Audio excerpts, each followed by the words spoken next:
that was my shit. Yeah. Like, niggas know when I'm at the Vibe, it's gonna be live, it's gonna be lit, and the sound was perfect, and the crowds that I used to have was like, nigga, like that was like my first mosh pit experiences was at the Vibe. You know what I'm saying? Like, a lot of like legendary moments happen at the Vibe. Like, I missed that shit. Yeah, it ain't it was there the no birth more. of IE culture. It was the birth of IE. Exactly. Yeah. Exactly. Yeah. Exactly. And there's a lot of people that were there at the Vibe that are not around anymore, and I hate that shit because like we created something and it just kind of like disappeared. But like, shout out to everybody that was there for those like golden moments, because like we created something, and like it's like I hold it dear to my heart, you know, because it taught me a lot. It taught me a lot about music. It taught me a lot about like having a fan base. It taught me a lot about like collaborating with people. It taught me stage presence. Like it taught me all kind of stuff. Like being at the Vibes, yo, the freestyles used to be crazy in the parking lot and inside of the little lounge area, whatever. You know what I'm saying? The patio area. Like shit was crazy. Yeah. Shit was crazy. Like they need to do a documentary on that. Off the rip. You know what I'm saying? Like, because a lot of people like really became. No, get on it. Right. Like, a lot of people really became, you know, who they were supposed to become at the Vibe, and then they continued on and went on and did other things, you know. But yeah, the Vibe is a place where like it made me realize that I did not need to be in LA anymore. Like I had a place, I had a home. You know, like home is where the heart is at, and I always felt love when I went to the Vibe, and that's why like I appreciate it so much. You know. I feel that. Is there? I have a quick question for you because I have said before, and a lot of these people know. I don't know too much about you, of course, but one thing I say is you're one of the best performers I've seen around here, hands down. And usually I have artists come on and they kind of give their tips, but I want you to give people who are listening maybe a tip or two on performing well, like tips on how to perform if they just starting out. Yeah. One thing that I learned, and this is before I even like was on the stage. I went to a Ghostface concert, like the House of Blues in Orange County. It was like my first concert I ever went to. And the one thing that I noticed that he did was like make eye contact with me. And it just felt like personal.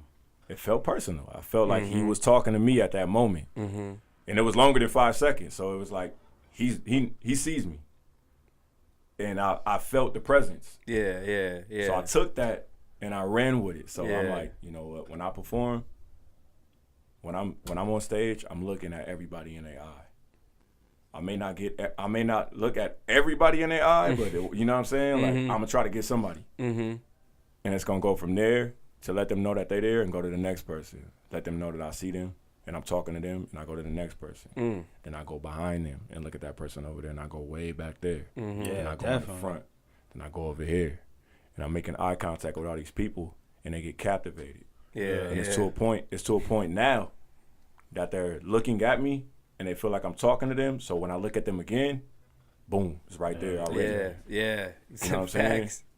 Yeah. So it's directly right there. So now I don't have to like look at them that long anymore. I can look at them for a little bit, go to the next person, go to the next person, go back to that person, point to that person for a little bit and talk to them. Go over there, you know what I'm saying? And then it gets to a point like, is y'all still with me? And all those people that I just made eye contact with, because they still with me. You know what I'm saying? And then it just, that's crowd control though. Yeah. Like a motherfucker. That's one of my biggest things with people. I mean, nobody really asks me my opinion, but when I do get my opinion to certain artists, I'll be saying like eye contact. But you notice like people on stage, a lot of people like wear glasses, things like that. Look down, got their back to the crowd. You know, walking back and forth, not really paying, or looking over. You know, but that's not how you capture people. Yeah. You know, you gotta capture people. Another tip that I would give is like, make sure that you move. You gotta move. You gotta move. You can't stay in the same spot. You got to move. Like, if you don't move, people, unless you're a singer. True. And even singers move. Yeah. In a way. Yeah, especially, like after a while, like, you know, Like, you gotta move. Like, the poster's right there. Mm-hmm. You can stay there for a couple songs, and then you take the mic off. And or do that walk and talk. Like, talk to right, him, walk, right. and then go back into your spot and Right. fuck Don't it up just... again. If you're a rapper and you just standing in the middle of the stage, unless you fucking... Got the ultimate bars. The you bars. feel me? You can stand in there. Everybody's gonna be like, "Oh shit!" Yeah. But if you're not doing that the whole show, Yeah, exactly. you gotta move. Like, so that's another tip that I would give. Okay. Move and make eye contact. You gotta make eye contact. Mm-hmm. Because if I'm in the crowd and you up there and I don't see you making any eye contact, I'm gonna judge you. I'm gonna feel like I'm gonna go on my phone and start I'm gonna texting. feel like you don't believe in what you're saying. Exactly. Yeah. Exactly. I see a lot of artists go up there and they show signs of that lack of confidence. Mm-hmm. That is what it is, though. Mm-hmm. If you don't believe what you're saying, your next line, if you don't believe what you're saying, you're not gonna look at nobody. Or you're not might even say it as loudly as you should. You rapping low. Yeah, that too. And I think part of it might be also just a lack of rehearsal, right? Lack of even knowing your own That too. bars. Yes and no, because people get away with having the music behind them, so they don't have to remember anything. Does practice play a big part in your career? Of course. I've always practiced. I used to practice even when I didn't have shows. Mm-hmm. Why am I not practicing? Stay sharp. Oh, say that again. But why? Why am I not Say practicing? that again. Is that a? I mean, just rewind. There you go. Yeah, you know what I'm saying? Like Why? that's You got people like Kobe and Mayweather that when they weren't doing anything, they still in the gym. Mm-hmm. I still believe Kobe in putting the up gym? shots right now.